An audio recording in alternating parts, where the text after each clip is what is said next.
Welcome back to Changfied YouTube channel, your trusted source for latest updates across South Sudan and beyond. Well, in today's report, we bring you a very serious and deeply troubling development from Akobo County in Jonglei State, where fresh fighting has once again raised fear that South Sudan may be moving further away from peace. This latest violence comes at a time when many citizens are to hope tension will reduce, especially with Dr. Machar still under detention in Juba, and people are also still hoping that he will be released and both the leader can have dialogue and talk on how they can take South Sudan forward. In a state of calm, the sound of war is returning. According to a report received on Saturday, Saturday 11 April 2026, heavy fighting broke out around noon when a combined force of the South Sudan People Defense Force, or SSPDF, together with the Uganda People Defense Forces, UPDF, launched an attack on SPLA position in Dulul, an area located about 1.5 hours from Akobo town. Actually, it is very far from Akobo. According to this report, sources on the ground say that the attack was strongly resisted. The SPLA claimed that the combined force, SSPDF and Uganda People Defense Force, was pushed back, and that more than 30 enemy soldiers were killed during the confrontation. In addition,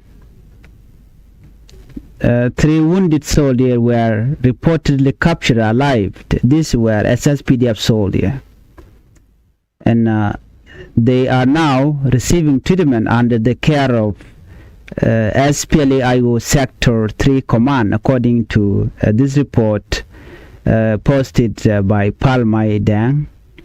Later that same night, another alarming incident was reported. Residents said they say Uganda drone struck it Dengjok Payam in Akobo. Some video are circulated online where it shows the gunship or the helicopter has bombed the people living in Dengjok Payam in Akobo. Fortunately, there were no reported casualties. However, the psychological impact of an aerial strike on civilians already displaced by months of conflict cannot be ignored. The warning coming from the area is clear. Akobo is once again becoming an active war zone. Civilian and humanitarian workers are warning warned not to return. This is especially concerning because Akobo has already suffered massive displacement in recent months. United Nations and Humanitarian reporting from March and early April indicate that fighting in Jonglei, especially around Akobo, displaced hundreds of thousands of civilians, with many fleeing toward Ethiopia and neighboring countries. The key question now is this: why is the government of South Sudan under President Salva Kiir Mayardit still using military force against SPLA while Dr. Machar remains in detention in Juba? This is the question many South Sudanese are asking today. Let us go deeper. Many observers believe that Dr. Machar, the vice president detention, would weaken the military and political structure of SPLA. The expectation was that once the leadership was neutralized politically, the fighting would slow down. But what we are seeing on the ground suggests something very different. Instead of reducing military activity, clashes between government forces SSPDF, South Sudan People Defense Force, together with the Uganda People Defense Force and SPLA have intensified in several areas, especially in Jonglei and Upper Nile. Recently, United Nations and diplomatic reporting specifically not widespread hostilities and ceasefire violation, including Akobo.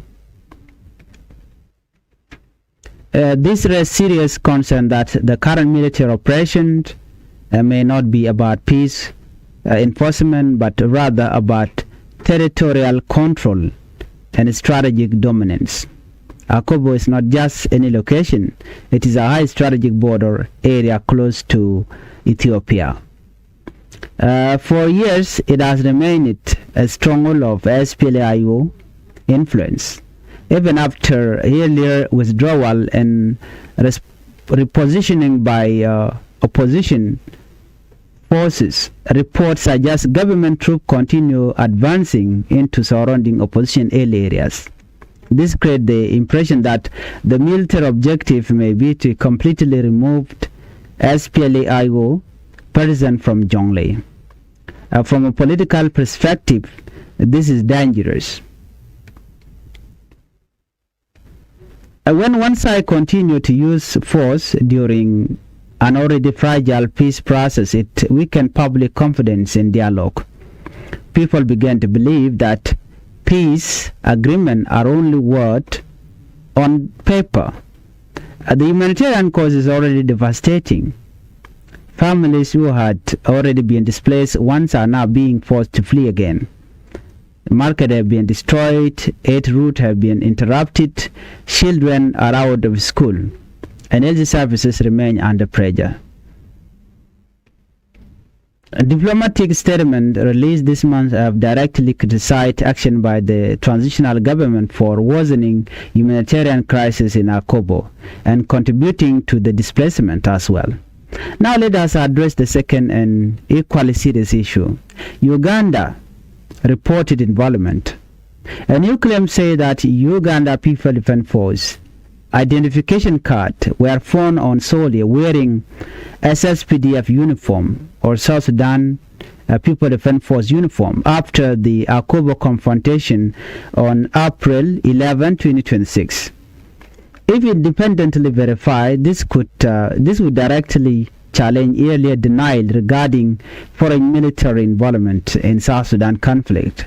This is a major issue because once external force become active in South Sudan's internal conflict, the situation moves beyond a domestic security crisis. It becomes a regional security threat. The accusation that Ugandan soldiers may be operating while wearing SSPDF uniform raises questions about transparency, accountability, and regional diplomacy. It also put pressure on international institutions such as the United Nations, the African Union, and Intergovernmental Authority on Development to investigate. The fear now is that continued external military support could further destabilize the already fragile peace agreement.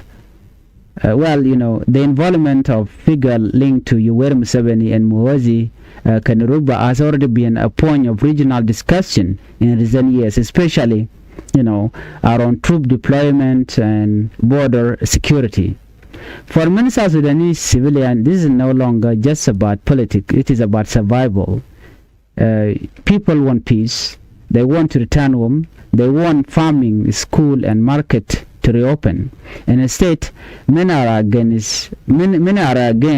hearing gunfire, airstrike and fresh report of troop movement. The bigger danger is that every new attack deepen mistrust between the parties. Once trust collapses, the peace process becomes harder to build.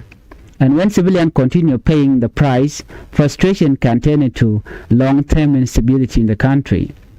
The international community must now urgently respond. There must be an independent investigation into the Akobo clashes, that the alleged presence of Uganda People Defense Force personnel and the drone strike in Dengjok, Without accountability, the cycle of blame and retaliation will continue. And if this continues, South Sudan risks sliding further into widespread conflict. This is not just an Akobo story. This is a warning sign for the entire country. And as the old saying goes, when soldiers change uniform but not their loyalties, even the quietest border can echo with the sound of a coming storm. Well, this is Changfied YouTube channel. If you are new to Changfied YouTube channel, I would like you to help the channel by subscribing, turn on the notification bell, so whenever we upload a new video, you can be notified. Let's meet on the next report.